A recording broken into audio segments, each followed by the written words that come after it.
ஆண்டாள் திருப்பாவை 15ஆம் பாசுரம்.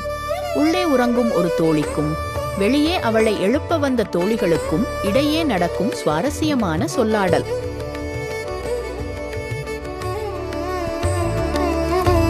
எல்லே இளம் கிளியே, இன்னும் உறங்குதியோ?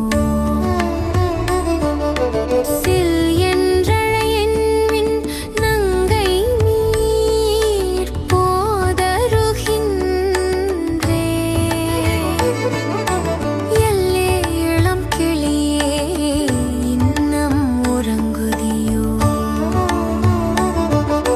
வல்லை உன் கட்டுரைகள் பண்டே உன் வாயறிதும் வல்லீர்கள் நீங்களே நானே தானாயிடுக. எல்லே இளம் கிளியே, இன்னும் உறங்குதியோ?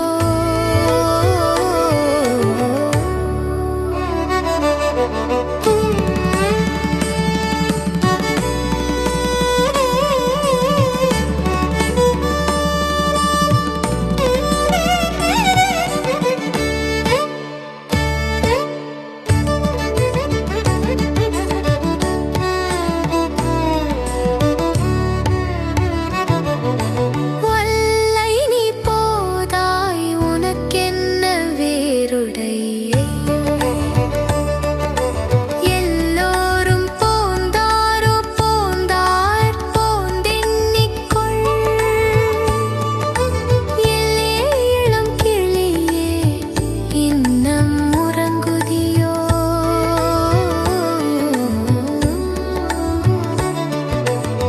வல்லானை கொன்றானை மாற்றாரை மாற்றழிக்க வல்லானை மாயனை பாடேலோர் எம்பாவாய். எல்லே இளம் கிளியே, இன்னும் உறங்குதியோ?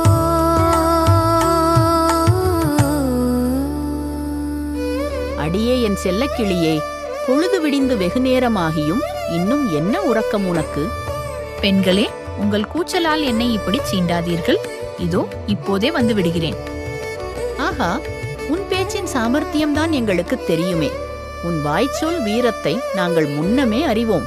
சீக்கிரம் கிளம்பு. சரி, நீங்களே சமர்த்தர்கள். நானே வாயாடி, நானே குற்றக்காரி. அந்த பழி என்னையே சேரட்டும். சரி சரி, வீண் விவாதம் எதற்கு? சீக்கிரம் வெளியே வா. உனக்கு மட்டும் என்ன அப்படி தனி வேலை? எல்லோரும் வந்து விட்டார்களா? எல்லோரும் வந்து விட்டார்கள். சந்தேகம் இருந்தால் வெளியே வந்து நீயே எண்ணிக்கொள். மதம் பிடித்த குவலையா பீடம் எனும் யானையைக் கொன்றவனும் பகைவர்களின் செருக்கை அழிப்பவனுமான அந்த மாயக்கண்ணனின் புகழைப் பாட புறப்படுவோம் வா.